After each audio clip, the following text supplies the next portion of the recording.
For those who hear, let them hear.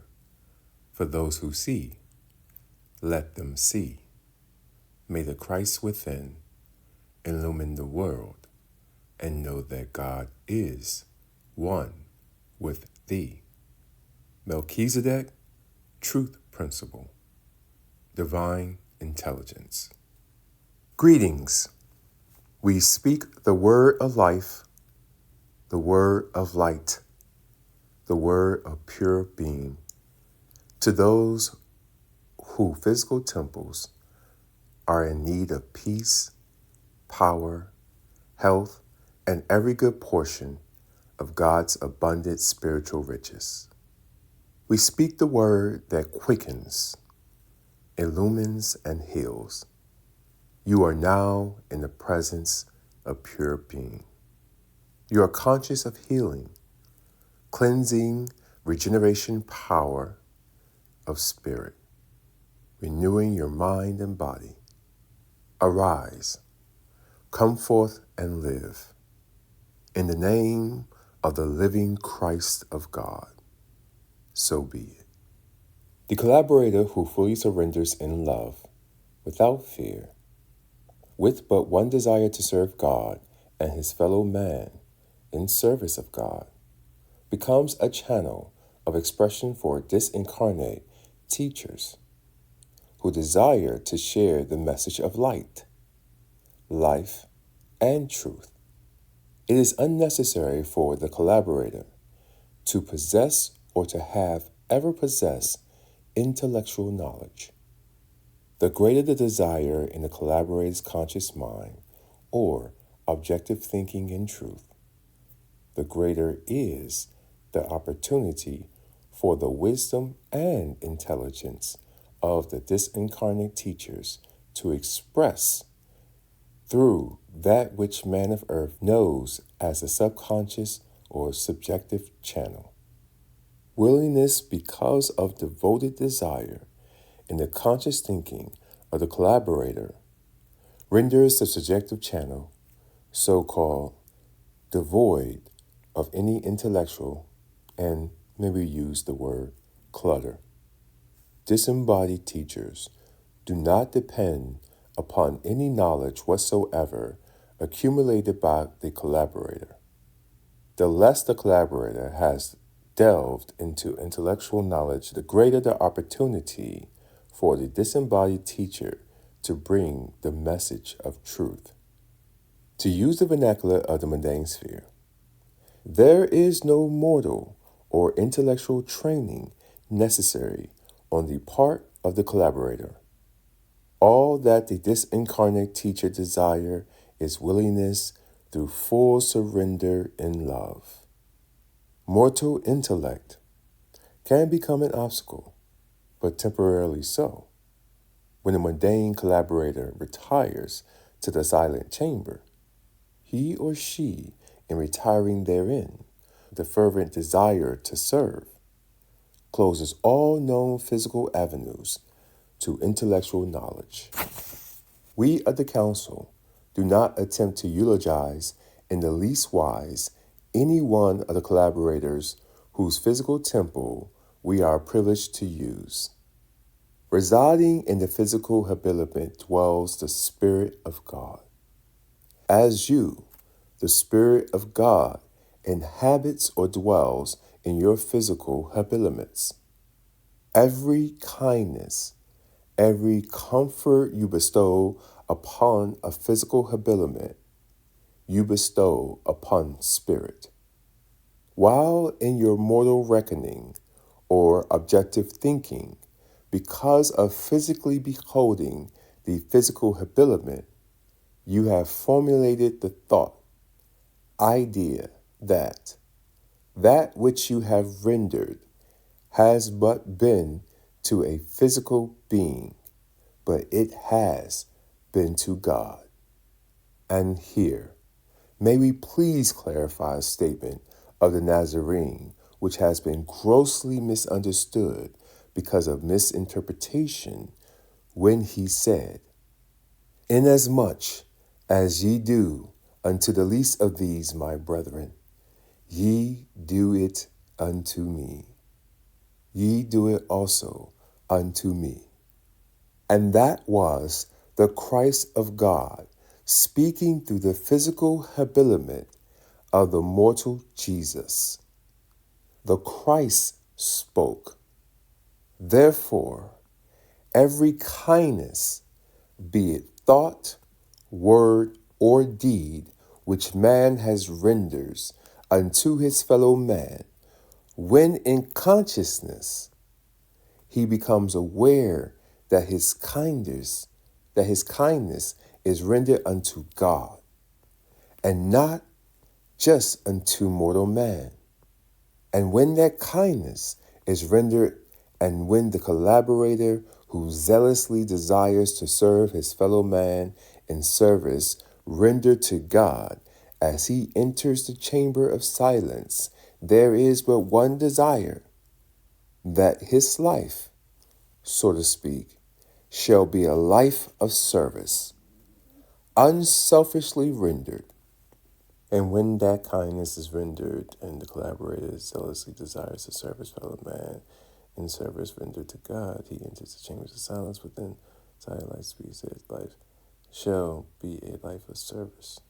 The adept collaborator is not desirous of the right hand revealing to the left hand, nor is the adept collaborator seeking the ovations and plaudits on the street corners, as it were, of men.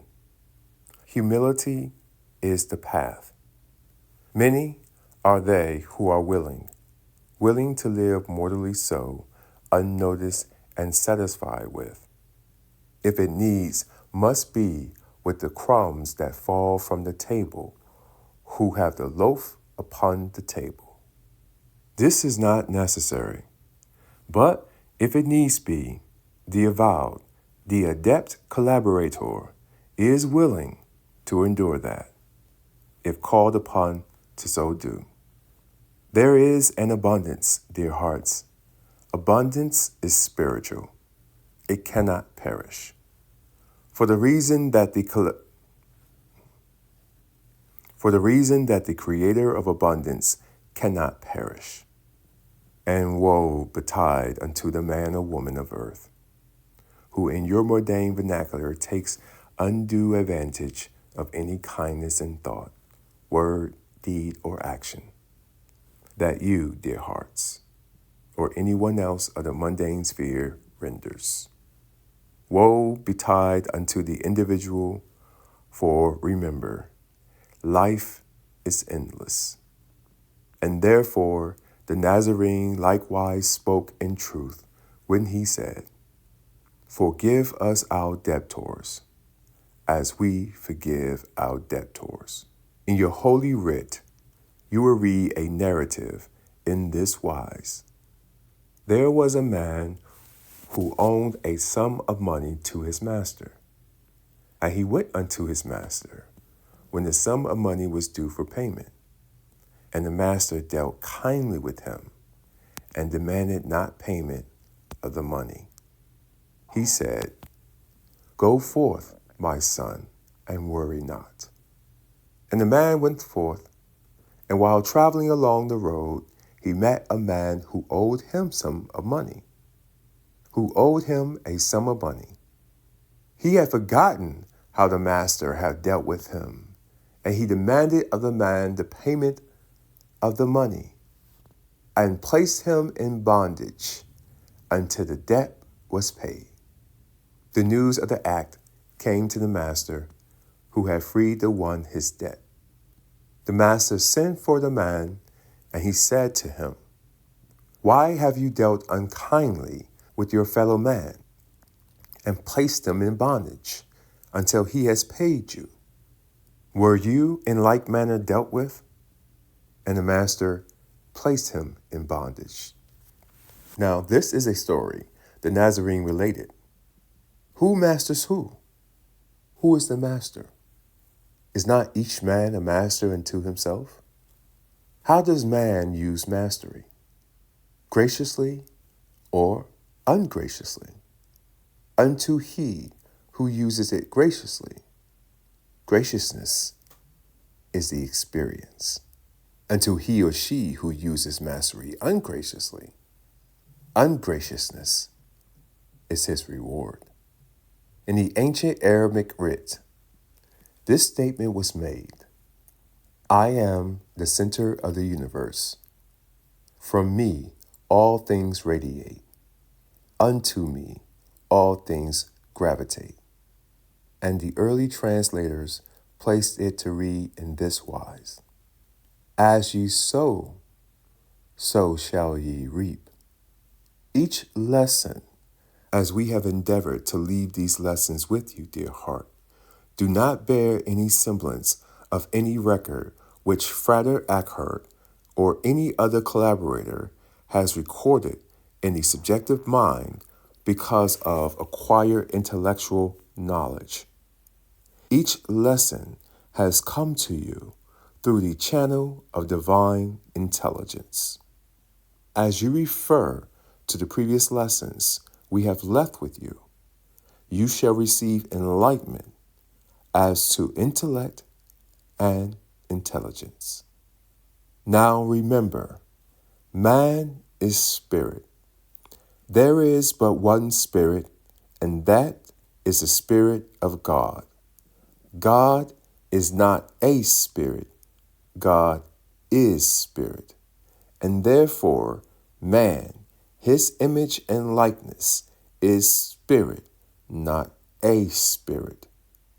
Man is one in the oneness of God. All intelligence is of God. It is divine. Each teacher who passes the lesson of truth, light, life, and love has at some time or other, as you understand the term, traveled the physical path in the physical habiliment, that he may have experienced the blessedness of divine intelligence. Are you experiencing it, dear hearts? Is life's path a wee bit sweeter to you, physically so? When circumstances, conditions bring about experiences along your life's path, have you gained a spiritual understanding wherewith you may deal with the experience? Do you still walk on a darkened path, or is your path brighter? Are you experiencing greater happiness, or are you still, in your thinking, inclined to experience seasons of remorse and sorrow? What is divine intelligence doing for you? Are you separating the wheat from the chaff? Are you able to distinguish the wheat from the tares? Are you able in truth to say, all man, one in spirit and in truth, in God? And in so beholding man, do you yet have fear of what he, because of his lack of understanding of his oneness with God, may do to you morally so? Unregenerated man cannot injure you. You need have no fear of unregenerate man when you do not behold him unregenerated. When you look beyond his unregenerated state and behold him, the image and likeness of God, as you are the image and likeness of God, you are beholding man in his pure estate. And when you behold in consciousness man in his pure estate, there can be no harm befall you. Remember the little story of Buddha we have related to you. Buddha did not accept the gift, do you remember? He beheld the one who would vilify him and persecute him. He beheld that one, the image and likeness of God. He did not accept the mortal accusations. Likewise, have we not frequently stated, please? Render unto Caesar that which is Caesar's, and unto God that which is God's. And when man would seek, as you would say, to take advantage of you, behold not his mortal limitations. For if you do, in your consciousness, you are accepting his mortal limitations. Buddha did not accept. What are you to behold and accept?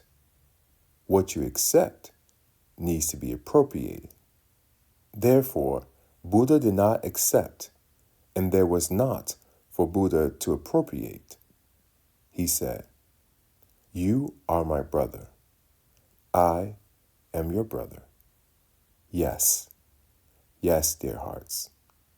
Man but becomes a part of that which he beholds. When man beholds the beauty of spirit, which is divine intelligence made manifest, that he appropriates.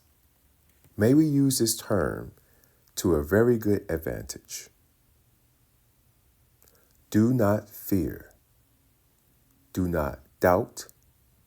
Doubt and fear are handmaidens. Would you say to we of the council? How am I to know? May we answer in this wise. What are your intentions with your fellow man when you are dealing with them? How do you expect from the manner in which you conduct yourself with your fellow man that your fellow man should accept you? That is the answer. Remember, the master released the one who felt indebtedness to him and sent him forth. But the one who was released did not deal as kindly with the one whom he held in bondage for the debt that one owed him. Mastery. What had he mastered? What mastered him? Bless you, dear hearts. And this lesson, call it a lesson if you will, feel free to share wherever and whenever the opportunity for sharing presents itself. We have left it with you, dear ones, that it may bring light, life, freedom to he or she who hears it. Share it, dear hearts. Share it. Bless you.